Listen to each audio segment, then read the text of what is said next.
तर विद्यार्थी मित्रांनो, स्वागत आहे आपलं यूट्यूब चॅनल. याचं नाव आहे मोहित मोटिवेटेड एक्झाम चॅनल. आज आपण बघणार आहोत CTET म्हणजे केंद्रीय शिक्षक पात्रता परीक्षा 2024 रोजी झालेली पेपर 2 मधील मराठी भाषा विभागातील प्रश्न. चला तर मग सुरुवात करूया व्हिडिओला. मराठी विभागातील प्रश्न. पुढील उतारावाचा आणि क्रमांक 91 ते 99 यासाठी योग्य पर्यायाची निवड करा.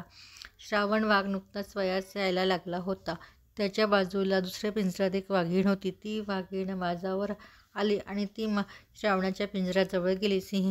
वाघिणीचं असं वागणं त्याला समजलं नाही. त्याला तिचा राग आला आणि त्याच्या कळायला आताच त्याने तिची शेपटी जोरात पकडून तोडून टाकली. त्यांच्या आवाजाने प्राणीसंग्रहालयात भयचकित झाले. दुसऱ्या दिवशी त्याची बातमी झाली. मी त्यावेळेस हत्तीच्या अभ्यासाबरोबर पूर्ण वेळ पत्रकारिता करीत होतो. घडलेला प्रकार अंगावर काटा आणणारा असला तरीसुद्धा ज्या धीराने तिथल्या सगळ्यांनी त्या दिवशी काम केलं त्याला तोड नव्हती. डॉक्टरांनी वाघिणीला उपचाराकरता ताबडतोब दुसऱ्या पिंजऱ्यात हलवलं. दुर्दैवानं तिचीही शेपटी कापायला लागली आणि मला पुन्हा भांडी आठवली. एरवी श्रावण खरोखरच चांगला वाघ होता, अगदी गुणी बाळ. पण त्याच्या या अशा वागण्यानं सगळं चकित झालं. तिथल्या डॉक्टरांनी मला विचारलं, अरे तू हत्तीशी बोलतोस, मग आमच्या श्रावणाला शांत व्हायला मदत करशील का? मी म्हणालो, अहो आमचा हत्ती शाकाहारी आहे. पण डॉक्टरांच्या माझ्यावर विश्वास होता. जसा एखादा कासलेला शिक्षक आपला विद्यार्थी किती पाण्यात आहे हे सहज ओळखतो, तसं त्यांनी कदाचित मला ओळखलं होतं. माझ्या हत्तीचा अभ्यास चालू असताना त्रिवेंद्रम प्राणीसंग्रहालयातल्या ऐश्वर्या हरणीला पिल्लू झालं होतं आणि तिनं ते कुणाला दिसू नये अशा पद्धतीने लपवून ठेवलं होतं. तिनं पिल्लू दाखवावं म्हणून डॉक्टर जेकब यांच्या अनुपस्थितीत तेव्हा संचालकांनी माझी मदत घेतली होती. जेव्हा मी पूर्ण वेळ हत्तींसोबत काम करण्यासाठी नोकरी सोडली तेव्हा डॉक्टरांनी मला प्राणीसंग्रहालयात इंटर्नशिप करण्याबाबतचे मार्गदर्शन केले. माझा हत्तींवरचा रिसर्च पेपर प्रसिद्ध झाल्यामुळे प्राणीसंग्रहालयातले संचालक के गंगाधरन यांनी मला नेक्स्ट लेव्हल कम्युनिकेशन साठी इंटर्नशिप दिली. आता मी एका श्रावणसोबत नाही तर 7 वाघांसोबत काम करणार होतो. जोडीला 9 बिबटे आणि 5 सिंहसुद्धा होते. त्यातला श्रावण आणि जॉर्ज या 2 वाघांबरोबरचा अभ्यास जास्त महत्त्वाचा होता.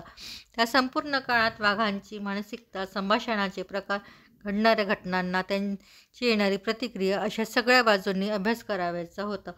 माझे तासनतास आता वाघाच्या पिंजऱ्याबाहेरच जायला लागले.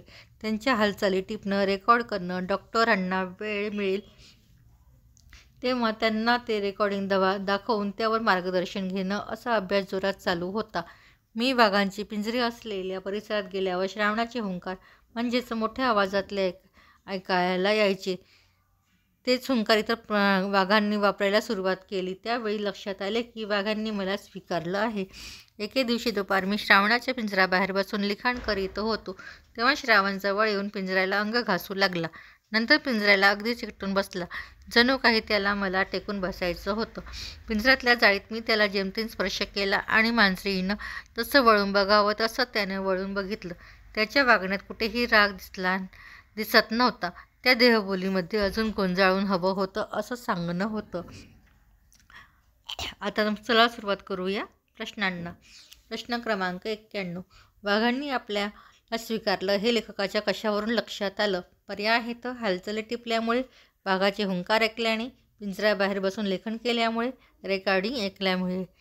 तर याचं अचूक उत्तर असणारे पर्याय क्रमांक 2, वाघांचे हुंकार ऐकल्याने.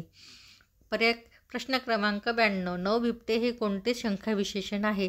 पर्याय आहे क्रमवाचक, अपूर्णांकवाचक, पूर्णांकवाचक, साकल्यवाचक. तर याचं अचूक उत्तर असणारे पर्याय क्रमांक 1, क्रमांकवाचक संख्याविशेषण आहे. त्यानंतर प्रश्न क्रमांक 93.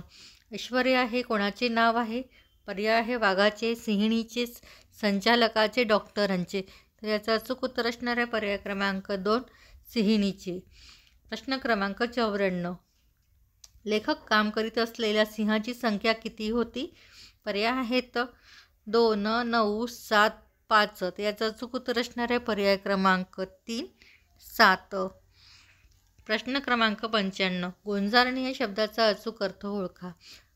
पर्याय आहे स्पर्श करणे, विश्वासात घेणे, जवळ करणे, माया लावणे. तर याचं उत्तर आहे प्रश्न क्रमांक 4, पर्याय क्रमांक 4 माया लावणे. प्रश्न क्रमांक 96 जॉर्ज कोण होता? पर्याय आहे मांजर, वाघ, बिबट्या, हत्ती. याचं अचूक उत्तर असणार आहे पर्याय क्रमांक 2 वाघ. प्रश्न क्रमांक 97 श्रावणबाग हे कोणाचे नाव आहे? पर्याय आहे भाववाचक नाम, विशेष नाम, समुदायवाचक नाम, सामान्य नाम. तर याचं अचूक उत्तर आहे पर्याय क्रमांक 4 सामान्य नाम. प्रश्न क्रमांक 98 चांगला भाग यातील अधोरेखित काय आहे? पर्याय आहे क्रियापद, नाम, सर्वनाम, क्रियाविशेषण. तर याचं अचूक उत्तर असणार आहे पर्याय क्रमांक 4 विशेषण. प्रश्न क्रमांक 99 प्राणी संग्रहालय भयचकित का झाले? पर्याय आहे वाघिणीचे वागणं न समजल्यामुळे, श्रावणाने वाघिणीची शेपटी तोडल्यामुळे, हत्तीचा अभ्यास करीत असल्यामुळे, श्रावणाला राग आल्यामुळे. तर याचं अचूक उत्तर असणार आहे पर्याय क्रमांक 2 श्रावणाने वाघिणीची शेपटी तोडल्यामुळे. या पुढील भागात आपण कवितेवर आधारित प्रश्न बघणार आहोत.